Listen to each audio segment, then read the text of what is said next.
So believe it or not, England actually squeaked through to the bloody quarterfinals. It was about 80, 90 seconds away from elimination, but now they're here, standing on the bridge of greatness as they could enter a semi-final. But standing in the way are the Swiss. Who's going to come out on top? We'll get into it next. That's right, folks, back once again with another preview video. Today, we're going to take a look at the quarterfinal match between England and the Swiss, coming at you very, very soon over in Euro 2024. Of course, England were on the brink of elimination against Slovakia, but guess what? Up stepped a living legend. He's in there. You can stare at him right now. Birmingham retired the number and everything. Jude Bellingham with a wonder goal, overhead kick to put England through. Well, actually, to level it. And then, of course, big man, meaty head, Harry Kane to win it in extra time. So England were doing it the hard way.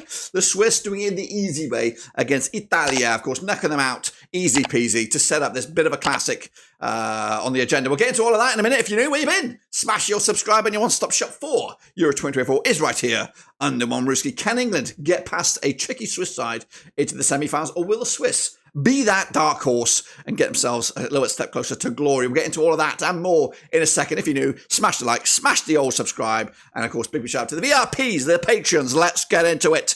Of course, England against the Swiss. See how England got to this stage. They, of course, qualified back in Group C back on 17th of October 2023. They've been here 10 times in the past. Southgate, the manager, the star man, and he is living up to that status there, is Jude Bellingham. They are in Group C, where they had odds at 5-2 on to win the group, 25 to 1 to qualify, and to win the thing 10-3. England are favourites right now to win it 7-2. Now, these are from English bookmakers' odds. I don't know what they are from world bookmakers' odds, but England, performance-wise, don't deserve to be favourites. We're going to be completely honest with you. My expectation was a semi-final berth, so I did anticipate them to be at this point, and maybe even get a step closer. But this is their resume so far, and it has been squeaky bum time when it doesn't necessarily have to be. A 1-0 nervy win over Serbia, of course a tight encounter between the Danes, and then of course a 0-0 shambles against Slovenia, and then that whatever wasn't gone on the round of 16 against Slovakia, 2-1 win to set up this banger on Saturday, July the 6th, England against the Swiss. Of course, and we'll talk about that in a little bit more detail in just a second. They did top the group, which of course was expected, was anticipated, and these were the men that to do it. We've got the likes of Pickford, of course, Trippier, Declan Rice, Jude there, Harry Kane, Phil Foden, etc., etc. But England do come into this with a bit of a headache. Gay's been suspended. There might even be some other tweaks and changes. Maybe a chance now for the real England to show up. So I'm going to actually mix up the 11. Going to go with this.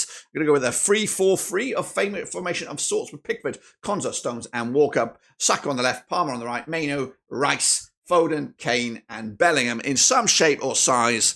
That's how I see it. What about you? Well, take a little look then at the Swiss then, shall we? Coming at you right here, right now. They qualified as Group I runners-up. They secured their spot 18th of November 2023. They've been here 5 times in the past. Murat Yakin is the manager, with the star man being Granit Xhaka. They are in Group A, where they had odds at 11-2 to win the group, 2-1 on to qualify, and 66-1 to win the whole thing. They're down to 14-1 right now. They're around about 7th favourites, but they've got to get past this stage, which of course is the quarterfinals right now. Last 16 was my expectation. They've matched that, and they've even bettered it at the time of recording. Here we go then. This is their resume.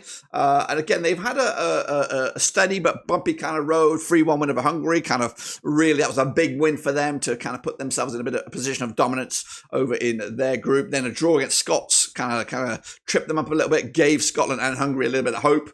But then the Germans came. They took a massive point off them to squeak through ultimately. And then they just turned on the flare against the Italy side, who were just disconjointed, discombobulated, and just not really up for it. Now, of course, they have a real challenge, a similar challenge to that of Germany, who still had a lot to do to secure top spot in that group.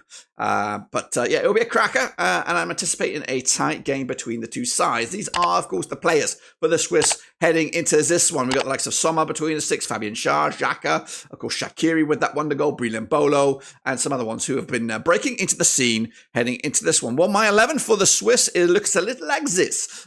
We have Sommer between the 6, Ricardo Rodriguez, Akanji, Fabian Schär making up a back 3. We've got Abisha and Ndoye on the flanks there. We've got Xhaka, Frula in the midfield, Vargas, Embolo and Rida. Makes a difficult 11 for the English to break down. But let's take a look at the match itself. It does look favourable for England, heading into this one. Of course, they have played each other 13 times since 1954. England have yet to taste defeat against the Swiss, but those records are meant to be broken. England picking up 10 wins, 3 draws, but and also the English coming into on 67% form for them right now. Just 1 defeat in the last 6. That was against Iceland in the preparation for this one. The Swiss coming into this on 75% form for them, unbeaten in the last 6, 3 wins and 3 draws. And of course, this will be taking place 6th of July, Dusseldorf Arena. That's right. I'm just trying to make sure both. Yeah, this is on the Saturday. The most recent match between these two sides ended up as a 2-1 win for England back in March 2022. They did play each other in the Nations League, third place playoff. England coming out on top after penalties, so that could be an avenue to explore as well. But Swiss's one and only victory, actually they got no victories. They got no victories against them, so not looking favourable for them on the grand prize here. But what about the bookies? The bookies do go in favour of England, 6-5 for the victory. 11-4 is your Swiss. 2-1 is, of course, the bookies going for the draw there. And the public vote. Wow. This is where it gets a little bit interesting. The people, the neutrals out there, are backing the Swiss. 70% see the Swiss coming out on top. England with just 30%. And that's, of course, after a steady vote of 466 folks putting their opinions out there. So that's the public vote. Not necessarily the English vote, the public vote. Well, what about me on this one? But what about me? Well, of course, I've not been impressed with England at all since they even started this tournament, even before the tournament.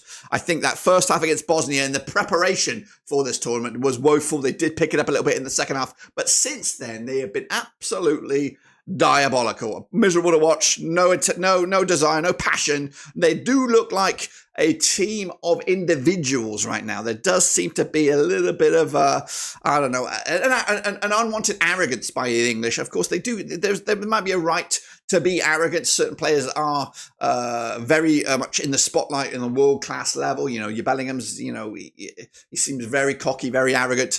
But the rest of the team, it just seems a little bit, like Jenga blocks, just not really, but they're not really gelling at the moment. It just seems to be, I think the chemistry is not there. Maybe that stems from the top, but, when you get a lot of highbrow players, a lot of players that are superstars at a domestic level, at the club level, and trying to make them into a team, sometimes a clash of egos or clash of something going on just makes it a little bit hard to work. Don't get me wrong. I think maybe there was a bit of a blaseness about England to think they just show up for their Group C and just qualify, show up against Slovakia and win. So I think that's the sort of thing. I think England need to play a difficult opponent. This favourable ride for them all the way to the final, which looks like it at the moment.